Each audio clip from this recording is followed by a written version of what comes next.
Hi everyone. Oh, that was a bit loud, isn't it? Can you hear me all right? Should we take a picture? Seems to be a lot of that, doesn't it? Hang on. Fall off the back of the stage. Smile. Lovely, thank you.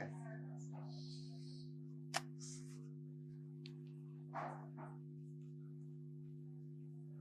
feel like I should start. Dearly beloved. Should we get started? I think we should get started. A little bit nervous, first time back, so, you know. Well, good morning, everybody. You all having a good time so far? Lots of coffee? Anybody out last night? Got a bit of conference voice? I do have a little bit of conference voice. So that's good to be back.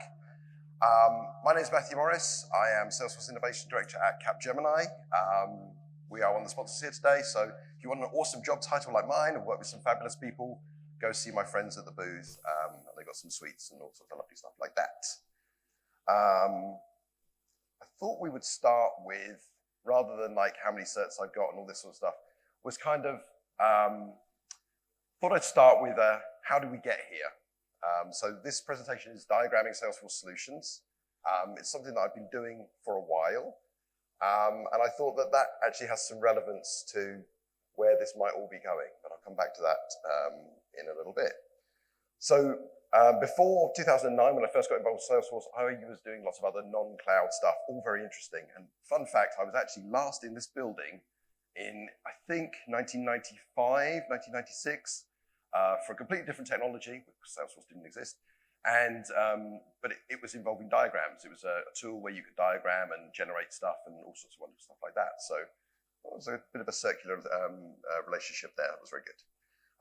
So between 2009 and 2015, I did lots of Salesforce-y stuff, went to Dreamforce, got my admin cert, all of that sort of wonderful stuff. And I was very much just sort of a consultant and sort of running a business. And then in 2015, I was recognized as Salesforce MVP. I met lots of wonderful people, which absolutely changed my life. And I moved from small business into big, scary enterprise business. And that's where I started to come into contact with architecture. I don't mean building architecture, I mean system architecture. And started to make more and more use of diagrams. So that's when I sort of started to get really interested and involved in how do we communicate very complicated systems to people who perhaps is, you know, their first job is not in IT, their first job is not in systems, right? They may be working marketing, they work in sales, they just need to know, you know, how's the system going to work? So I moved really from a consultant role into an architect role and did lots of certs and got more sort of architecting. And then in 2017, I had the opportunity to record a video, and I was working with a friend of mine. He said, "What do you want to record?" I said, "I'll do something on diagramming." So that's what we did, and that's really sort of the start of this. So we'll get onto that in a sec. We'll do a little recap of how we got here in terms of diagramming Salesforce solutions, and then I will go through the techniques that I use. And you can decide if they might be useful to you. So, you know, as I was putting this together, I thought, should I be telling people what to do, or should I just tell them what I do? I'll tell you what I do, and you can see if you like it. So we'll look at, oh, screen's gone off, extracting, structuring, validating, and communicating.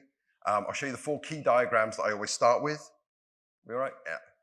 And then we'll look at some new diagrams. So I've expanded the presentation for the 40 minutes that we've got to look at sequences and some capabilities, maps and process maps, that sort of stuff. And then we'll get on to seeing what Salesforce is doing with all of their lovely shiny diagrams and diagramming frameworks. Sound all right? Yeah, good. So what is diagramming Salesforce solutions? So this all started with a Pluralsight play-by-play. You can go watch this video for free. You don't need to be a Pluralsight member. I'm not plugging myself as a Pluralsight author. This is free. Okay, and there's a bit.ly link there, and I've got a QR code at the end. Some of the details that I don't have time to explain are, you know, best explained in the video. And, you know, there's useful techniques, and I'm still taken aback to this day when people I've never met before come up and say, "I saw your video, I thought it really helped me." I'm like, wow, this must be something. So that's why I do these talks, really. So yeah, went to Salt Lake City, saw a bit of desert, saw the Mormon church, and recorded a video And that's actually Barry Hughes. I'm not sure if Barry's here today. He recorded a different video with me. So it's all very much, what's the technique? How do we take requirements and turn them into diagrams and go through the exercise of extracting that and then drawing the first versions of those diagrams? Thank you for your questions, those of you who posted questions on the app. What's my favorite tool? My favorite tool, pencil and paper. Honestly, start with that. Always start with that, because if you start with a tool, you'll be trying to make it as pretty as possible. Get it out, and that's something that I talk about in the video.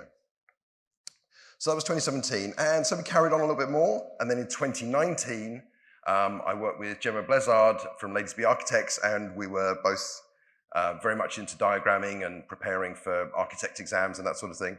So we recorded a whole bunch of live scenario, live solutioning. So those are available on the Ladies Be Architects website, along with a whole bunch of other good resources. So if you're interested in diagramming, that's a really good place to go, because diagramming is only part of the whole overall exercise. You're extracting, solutioning, and all that sort of good stuff. So lots of good resources there. So what's the challenge? Whether it's in real life or a part of a scenario, practice scenarios available from Ladies Be Architects, for example, what do we need to do? Well, we're going to have requirements. They may be presented to us in some kind of business requirements document. We may go out and have to extract them from people ourselves, but ultimately we're going to get a list of requirements. So we've got to extract those out in a way that we can then use them to structure our solution. And then once we've structured the first version of our solution, we need to validate that, right? So anybody who's a consultant knows, you take the brief from the client, you go away, you come back and you say, is this what you told me? So that's validation. And then you need to continue to communicate, or I find I need to continue to communicate, because it doesn't matter if you've told them one time, you do need to keep going back and saying, we're doing it this way, is that going to work? We're doing it this way, is that going to work? How does that work? So diagrams are really, really useful for those scenarios. So in terms of extracting, what I do is I make 4 lists, and I go through this a lot in the Pluralsight video, so you can watch it at your leisure. But we're interested in creating 4 lists that we can use then to tell us what we need to put on the diagram, right? If you try and do everything and keep it in your head, you'll go crazy, especially with a project of any size. So the 4 lists that I think are important are the actors, so who are going to be the users of our system. And when I'm extracting that information from whatever document or wherever I got it from, I start to maybe think about what sort of license that user is going to need, right? Are they going to be an internal employee and they're just going to need a standard Salesforce license? Are they going to be an external customer of some kind and need a flavor of community license? So I tend to put those in brackets after the actors. And then, just the same as the actors, we're then also spotting the systems. So what are the systems involved? We work in cloud. Cloud means there's lots of systems, multi-cloud, some are going to be on-prem. So as you go through, start to extract those. And then what I also do is make a note about the status of that. So oftentimes we're involved in some sort of transformation, some sort of expansion. So we may be replacing systems, we may be adding new systems, we may be integrating systems. So I tend to put those in brackets afterwards as well. So in the example here, you see we've got CRM, some sort of legacy CRM system, replace it. Salesforce, new, shiny, wonderful, everybody's happy, and so on and so on. As I go through as well, I'm thinking about the data that's being mentioned in the requirements, right? So if somebody says, we do business with this other company, probably an account, right? Oh, customer calls in and they've got a problem, case. So I start noting down what are the likely Salesforce objects that we're going to be making use of. And that could include some kind of object that's not a standard Salesforce object, and we may need to be creating a custom object. So this is the first cut at extracting that information. And then what I do along with that is also to start making some other additional notes. So if there are, oftentimes, you'll have an idea of how many customers, how many orders, 100,000 orders a month. So next to my order object, I'm going to write 100,000 orders. That gives me an idea of the volume of data that's going to be created in particular objects. And I think as well, who might be the owner of that? So in our Salesforce solution, we're going to be looking to control visibility to the data. So first rule of that is who's going to be the owner of the record, who's going to always need to see it. And then from that, we can extrapolate out what the sharing is going to be down the line. So if we make a note of who we think the owner is, who's the person who's likely creating that record, that's going to be invaluable to us as we come to putting the solution together. And then the last thing I tend to note is system-to-system integration. So again, we're in cloud. There's going to be a mixture of systems. When an integration is mentioned, in my first cut, I'm just saying, yeah, Salesforce is going to need to talk to marketing automation. Salesforce is going to need to talk to, in this example, the energy regulator, right? So at least that way, I've kind of got a reference point as I put my solution together to say, those two systems need to talk to each other. How's that going to happen? And then once you've got the lists, once I've got my lists, I use 4 key diagrams. And we'll go through those in a minute. But these 4 diagrams I start with, they tend to stand the test of time through a project. They'll get adapted and updated. But with these, you can use them to frame pretty much every conversation that you're having with stakeholders. And who are those stakeholders? So I won't go through all these top to bottom because we don't have forever. But I'm using diagrams to inform discussion. I've been very fortunate in my career to work with lots of architects and people who are smarter than me. I have some great quotes that I always remember, right? Which is an architect colleague said to me as I was nervously thinking, well, do I have the right answer? He said, look, your picture's the right answer. So if you've always got a picture and you put that on the desk or you put that up on the screen, that's the right answer, right? And anybody else needs to start debating with you as to why it might not be. Yeah? So always having a picture that you can use to bring the conversation that you want to have to get the information that you want is one of the most expedient ways to progress your refinement of your solution. So playing back the as is and the to be. So oftentimes we're going to capture, okay, tell me what things are like now. We're going to draw pictures of what that looks like. And then we're going to say, well, based on what you've told me for it to change, that's going to be another set of pictures, right, which is our to be. Same pictures, you can sometimes mash them together, I often do. So I kind of have green boxes for new things and red boxes for stuff that's going to be retired, for example. You can be very flexible. I'm always very flexible in terms of trying to tell the story rather than follow some rigorous framework.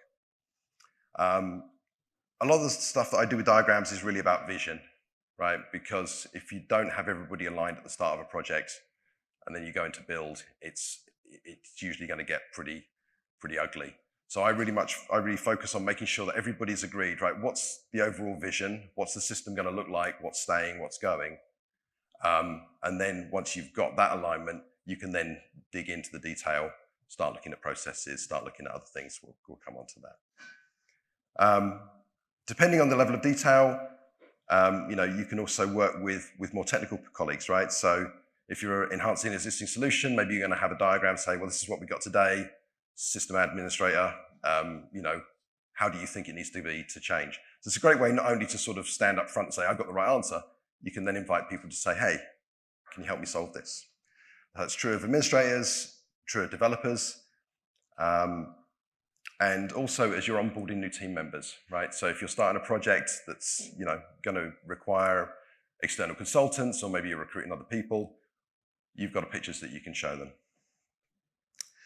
And then, we've also got sort of external stakeholders, if you like, so people in third parties, people in compliance functions. They want to know, where's that data going? If you've got a picture that you can show them, what data's in the cloud, what data's on-prem, all of that helps your conversations.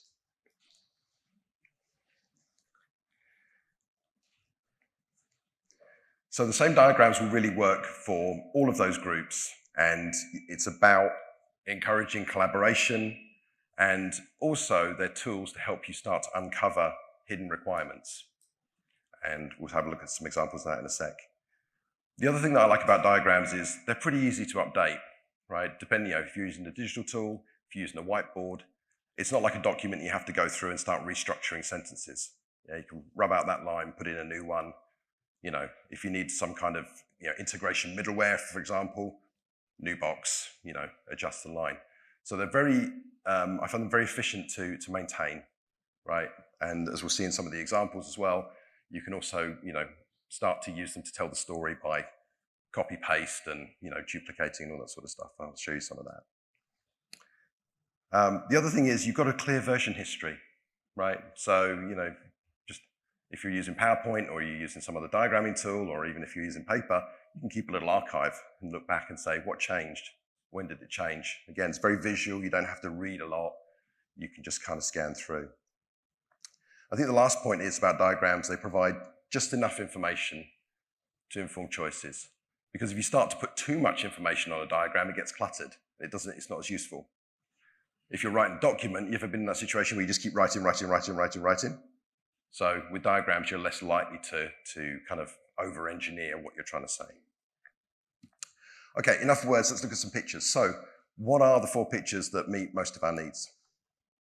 We've got the data model. So the data model is going to tell us how the objects are related, who the owners are, and what the sharing defaults might be.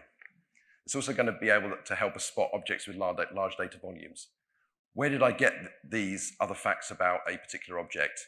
Remember my lists? I was noting that down as I was going through. How many records are going to be in the case? How many records are going to be in the order? Who might be the person who owns that record? So you can then start to put that onto the diagram. Role hierarchy is going to tell us how internal users relate to one another, as well as how external users are going to participate in the system. And then the system landscape. System landscape is the one that people normally think that's the only diagram they need. It's certainly very important, but it's not the only thing. But it gives a very good big picture. So it's going to show, depending on how you draw your diagram, what's new, what's going to be retired. And then key, what's the integrations? What systems are connected to other systems? We could do a zoom in on that in a sec. And then the last one is testing and deployment. The nice thing about this is you can normally keep a standard one of these in your library and break it out, and it normally works in most situations. If you're using a Capado or a gear set, you can change the way it works. If you're still using change sets, you can change the way it works a little bit. But it's still very, very important at an early stage in a project to be able to tell people how we're going to move this stuff from idea through development and ultimately into production. Because that itself is fraught with problems, particularly if you're working with multiple systems. So let's have a little look at the data model in more detail. So just got a very basic data model here that I knocked up in PowerPoint, so I don't have crow's feet or anything. We'll come on to a bit of that later. But here's some of the other information that I can put. Let's back up a sec. So I've got my objects, but I can also annotate my objects with that other information that I was talking about. So what I tend to do is stick with a convention of top left-hand corner, what's the sharing on that object going to be? Is it going to be public? Is it going to be private? If I got an idea of rows, put that in top right. And then ownership, sometimes depending on where the record is in the life cycle, it might have an internal owner or an external owner. So I note both of those things because that's going to be relevant to us when we come to work out how to do sharing. And the last thing as well is that owner can vary by record type as well. So that can get a bit busy on some objects sometimes, but for the most part, that model works for me. And it helps me then as I come to work on my sharing solution, just to get that first cut much easier. So once we've got that information added into the data model, we can start to use it to spot things we might want to pay attention to. So in my example here from a scenario, we know that we're going to have 500,000 opportunities a year, and there's going to be multiple opportunity line items for those. So what we can also do is we can calculate implied data volumes. So what I see here now on my opportunity line item is I'm going to be generating up to 50 million records a year. What does that mean? It means I might want to think about data management, archiving strategy. What am I going to do with all those? Am I just going to let those build up year on year? Probably not. So it starts to alert us to other things that maybe we weren't thinking about, something that's maybe not on the system landscape yet, a solution that will let us do archiving. Role hierarchy. Excuse me. Oh, that's very loud, wasn't it? So role hierarchy.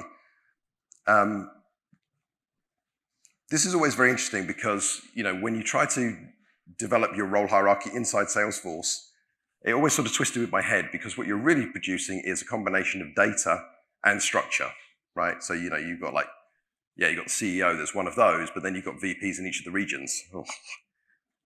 How you represent that on your role hierarchy is up to you. What I tend to do is keep things simple. So if I've got, VPs in different regions, I sort of just put 2 as an example because you can extrapolate out what's going to happen, underneath.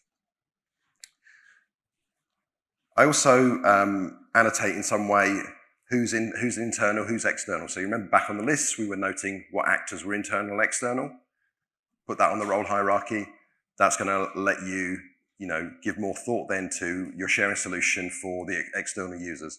How are the external users going to see internal records? Who's going to own that record, and who's it going to be shared with, right? So what sharing solution would you use? And then there's a bit of crossover between the data model and the role hierarchy. So in my data model, I start to get an idea of data volumes. In my role hierarchy, I start to get an idea of who's going to need to share records.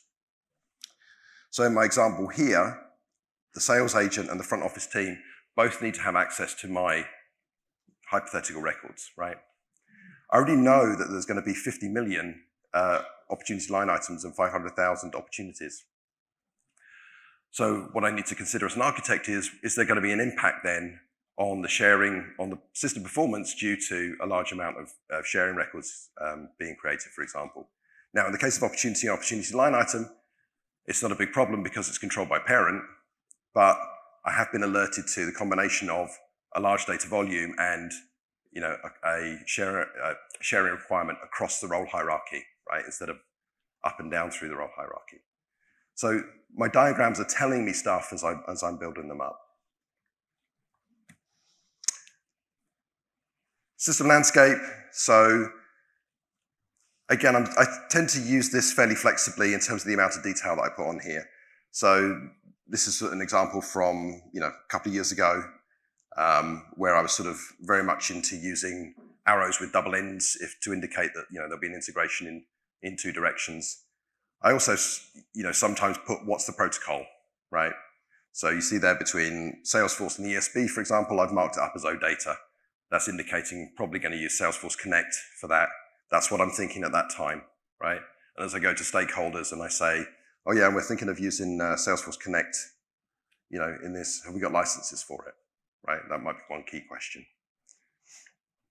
Another thing is on-prem and in the cloud. So technique that I use in situations like that aren't pure cloud is to have a line across where the firewall is. Because if I know that there's a firewall exists, I've got considerations then around the integration, right? We're going to need to have firewalls created. We're going to need to think about, is there going to be any impact on performance there? More and more considerations. But at least as if I see a line crossing the firewall, I know, okay, we need to go and dig into that a little bit more and see if there's any implications from that. What else can I say? I use color as well. So color is very, very useful. So when I'm drawing with pens and pencils, use colored pens and pencils. So typically I'll mark systems that we don't control, external systems, if you like. So as red, maybe. So in this example here, you see external billing, bank payments, and energy regulator. We don't control those. We can only integrate with them. Whereas, our Salesforce stuff in the middle, that's all ours. We manage it. We own it. We've got more control over it. And then testing and deployment. Again, this is like fairly standard most of the time, depending on how you do it. So my automation here is through the team leader with a smiley face. But you're able to then talk with your dev leads. You're able to talk with different people in the IT function about test servers you might require, about deployment servers that you might require, in addition to different sandboxes within Salesforce that you want to manage, right? If you're saying, oh yeah, we want 2 full copy sandboxes, we don't have licenses for all of that, you're going to need to rethink that. So all of that information could be packed into a single diagram that's very, very useful for a number of discussions around that. So that's the four. That's the four that I use. I'll always create at the beginning of a project. The deployment one, I'll normally just take a copy of an existing one. That's where we'll start from. But the other ones build up from my lists and start talking to people. So that gives us our high level view of either what the system is like now or what it's going to be. Then we might want to get into a bit more detail. So these aren't in the video. The video sort of deals with building up sort of those four. What I found over the last few years is I'm using particularly capability maps and process maps more and more in stakeholder engagement. So what I thought I would do this morning is show you some examples of diagrams I've done and how I've used them to maybe give you some ideas about how you can do that. So first of all, sequence diagrams. I have to give a shout out to Cloud Sundial, Lawrence Newcomb, who I thought was going to be here today, but he's been struck down. He is my authority on anything to do with sequence flows for SAML, OpenID, all of those login flows. So cloudsundial.com, he's got some nice diagrams, and they're very good looking sequence diagrams. So sequence diagrams, anybody use sequence diagrams? Hands up if you use sequence diagrams. So sequence diagrams are great for, I'll get myself in trouble, for developers, right? People who like absolute detail and absolute precision. How is this exactly going to work? Because computer programs don't negotiate, right? So sequences are very good when you're being very specific with technical stakeholders, with other teams or external partners that have got an API that you're going to integrate with. You can be very specific about exactly what messages are going in what direction, what's the payload, what's the protocol, what happens on each of the systems. So what we've got in this example is, we've got three systems involved. One of those is the browser. That's the browser makes modern internet work. We've got our service provider and we've got our identity provider. And the messages will pass between those. And there's a lot of detail there. So that's very, very useful. Somebody could go and implement a solution based on the information in there most of the time. Let's get a bit more general. So capabilities. So now we're more into sort of early stage stakeholder engagement, vision setting, alignment. So capabilities describe what the system is capable of doing, right? If you think about Salesforce as a cloud SaaS product, your stakeholders have paid their money and they've got Salesforce. Turn Salesforce on. Well, Salesforce can do so many things. It has so many capabilities. I need to be able to talk to them about what those capabilities are and how we can map that, to the dreams and aspirations that they have for, how it's going to transform marketing, how it's going to transform sales. So with capability maps, things are typically grouped by, well, in the Salesforce view here, things are typically grouped by, oops, going too early, typically grouped by Salesforce clouds. There are varying styles. And then within the cloud, it will talk about some of the capabilities that can be delivered there, right? So it might be account management, might be order processing, might be case management, might be knowledge management, general sort of capabilities that we would all recognize as features of Salesforce, right? Oh, we've got Service Cloud, knowledge management. That's a capability of Service Cloud. And then in this Salesforce view as well, it's kind of got the functional capabilities in those color boxes and then also the platform capabilities. So, with Salesforce being a cloud SaaS platform, talking about what those underlying things that we get for free, security, reliability, that sort of stuff, platform capabilities. So I wanted to try and make sure I give you plenty to take away. This is something to take away. So this is a resource that was created, I think last year or the year before, by an architect at Salesforce. It's brilliant. It will basically boost your architect IQ by 100 points immediately. He's basically cataloged what I would say is the canonical model for capabilities. I do a little zoom in, and it's all in a Prezi thing. It's very, very whizzy.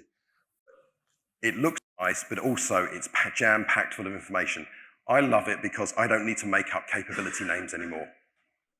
All the cameras come out. I don't have to make up capability names anymore, right?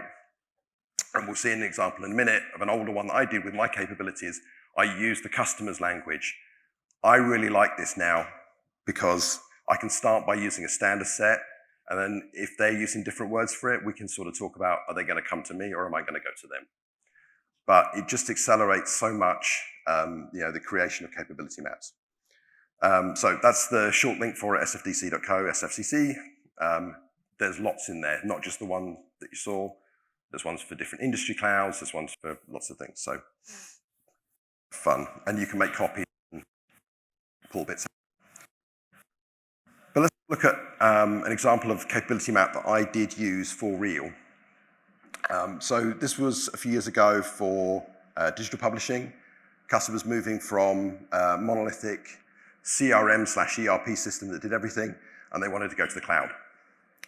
So what I had to do with the stakeholders is to help them understand why this was going to be quite a lot of effort, that they didn't expect before they bought everything, but had to reset their expectations about what it was that needed to happen. So this is our as-is view, right? Capability-based in their language. So they've got, products and sales, they've got relationship management, they've got corporate functions. A lot of that at the moment is delivered by their legacy system, right, which is shown in sort of light red, dark pink, depending on what we want. They already had a bit of Salesforce in the building with Marketing Cloud in blue, and then there's some other stuff in yellow. So you see how I'm using color now to indicate, where things are coming from. And then when we move into the to-be view, two things have happened. First of all, we said, well, look, we're changing the colors from red to either blue or green. What's the blue or green? More Salesforce, or if it's CPQ, a subscription CPQ product. Many subscription CPQ products are available. So we're going from one system, guys, to two systems. That's a bit more complexity. We're going to need integration. So where the integration column was blank, now we need to add all of these capabilities around integration. We don't have these today, folks. We're going to need to figure that out. Also, their monolithic old system provided wonderful payment gateway. Yeah, no problem here with, where are we? Card payments and direct debit. That was all provided. When we go to the future system, we didn't know what the payment gateway was going to be. So CPQ would do some of it, but we still had to go. And so you start to be able to annotate what are the gaps in the system. And then, anything else with red dotted lines, is, to be decided. So things that you need your stakeholders to make decisions on.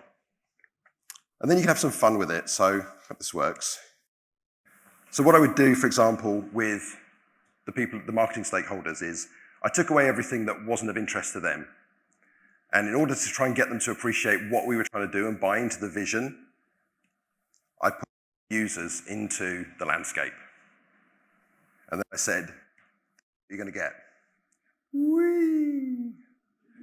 Okay, they liked that. Because it meant something to them, right? So I took capabilities that I knew and, I had, blocked out by, sales and marketing or corporate or whatever, and I turned it around and then grouped them by the way that the marketing team saw it. So the marketing team talks about in terms of customer insight, engagement, acquisition, right?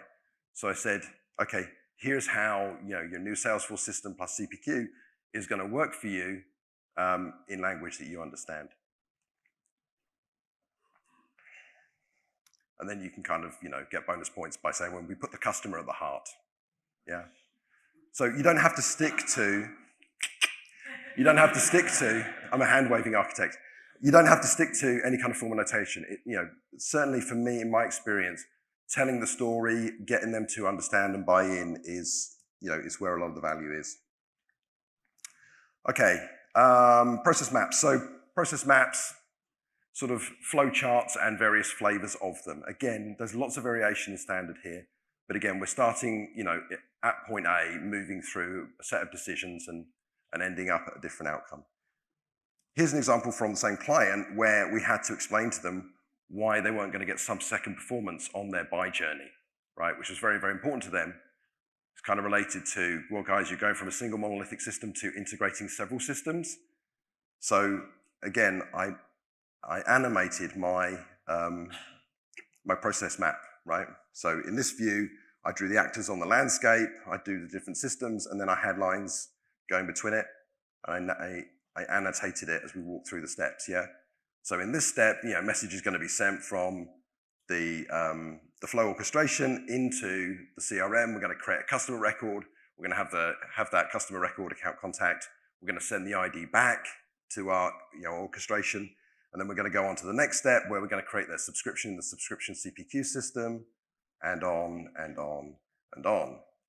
Then I get to the point that I want to make as an architect, which is, guys, we're using standard vendor connectors here. They're not going to give us the performance we need. We need to build it ourselves as custom, yeah? So I'm using this tool to help me get what I want. Okay, what does Salesforce have to offer? So Salesforce have really stepped up their diagramming game. So this is off the Salesforce Architect's website. Lots of information here and lots of usable templates. So best thing you can do is go there if you haven't already gone there. They explain basic principles of diagramming, which is very, very helpful, and also provide some templates. What sort of templates, I hear you ask? Well, I'm glad you asked me that. We actually have some very nice data model diagrams now. So gone are the days where we had to use the SOAP API diagrams, which were blooming awful.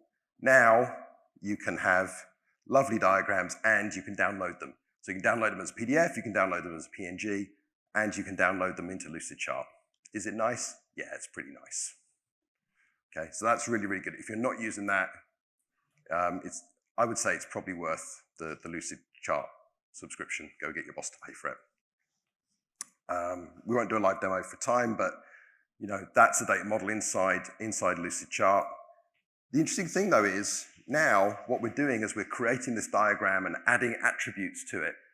What are we doing? We're creating metadata, just like we would be if we were working in Salesforce. This is kind of going in an interesting way here. Not only are we producing diagrams now, maybe we could do more. So Salesforce's diagramming framework, they kind of have this 4-level approach. They're quite loose on what the framework is. So they sort of do this sort of zoom in thing, right? Level 1, the big picture. Level 2, a piece of the whole. Again, these templates, you can take them and download them. Some are downloadable as PowerPoint as well. So not everything, but I think that's going to change over time. And then you get down level 3, processor interaction. You see that's very much more sort of the sequence diagram approach. And then the double click, which is sequence diagram in more detail. So all very, very useful. Where is this going? Shout out to the wonderful movie Interstellar. So Salesforce very much putting an emphasis on architecting solutions, right? Rather than just, let's get started and build something and see where we end up in a few years, because we all know that that tends to be a bit rough. Creating diagrams and other diagram artifacts is creating metadata. It's just not in Salesforce. Wouldn't it be wonderful if we could send some of that back to Salesforce? It's really lovely that we can use tools like Lucidchart to pull data models out of Salesforce. Wonder if it could go 2 ways. So, last wrap up. Where do you learn? Salesforce Architect's website, diagramming Salesforce solutions, Pluralsight video for free, no charge. If you want to practice, Lazy Architect website has scenarios as well as videos. Do start with paper and pencil or colored pencils, whatever you like. Then when you digitize, what do I use? I use PowerPoint a lot of the time because really what I'm trying to do is tell story.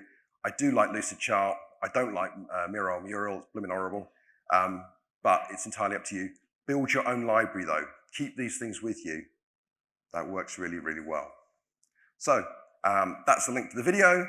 We looked at a bit of diagram of Salesforce solutions, steps to extract, validate, communicate, structure in some order, 4 key diagrams, had a look at some sequences, some capabilities, and Salesforce's diagramming framework. So I will leave you with that. Enjoy your day. Thank you very much.